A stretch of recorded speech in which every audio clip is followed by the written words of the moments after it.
Le président de l'Agence nationale de gestion des élections ANGE du Tchad, Ahmed Bachiret, a accordé une audience à une mission de la Communauté économique des États de l'Afrique centrale, la CEEAC, le 23 avril 2024. Le président de la commission de la CEEAC, Gilberto da Piedade Verissimo, a annoncé que l'institution sous-régionale va déployer 30 observateurs dans le cadre de la présidentielle dont le premier tour est prévu le 6 mai 2024. L'Agence nationale de gestion des élections du Tchad a rassuré qu'une accréditation sera délivrée à la mission d'observation électorale sous-régionale dont l'expérience dans le domaine est avérée.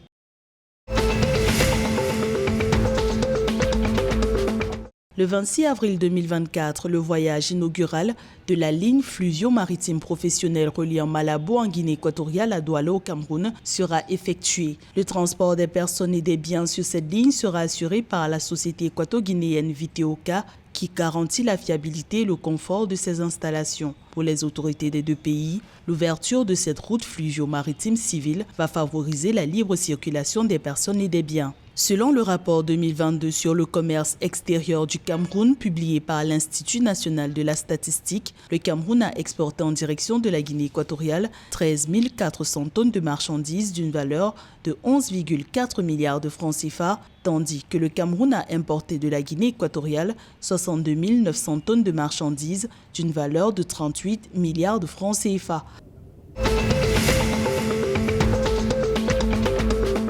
Au 12 avril 2024, le Trésor public de la République démocratique du Congo a globalement remboursé 334,8 millions de dollars de bons et obligations du Trésor échus. Dans le même temps, le ministère des Finances a annoncé une adjudication des bons du Trésor de 6 mois de maturité pour un montant de 40 millions de dollars. Par ailleurs, les souscriptions des banques se sont établies à 26 millions de dollars avec un taux moyen pondéré de 9,98%. Selon la Banque centrale du Congo, l'encours des obligations du Trésor indexées s'est chiffré à plus de 122,6 millions de dollars pour une maturité allant de 15 mois à 4 ans.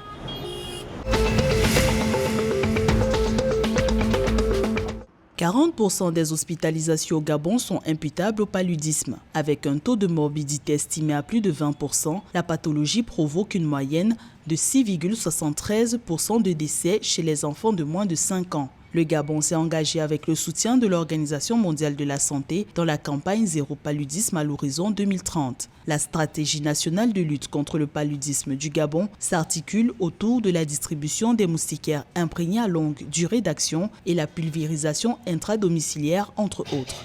Des professionnels du secteur médical appellent également le gouvernement à adopter la vaccination antipaludique dans l'atténuation de la prévalence de la maladie dans le pays.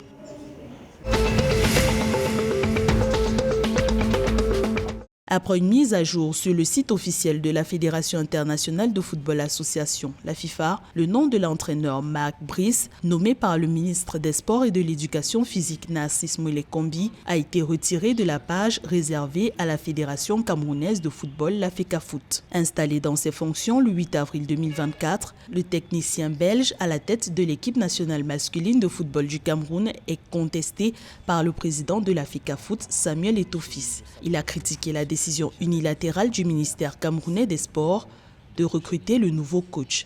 Le président de la FECAFOOT estime que la nomination des membres de l'encadrement technique des Lions indomptables est du ressort de son organisme.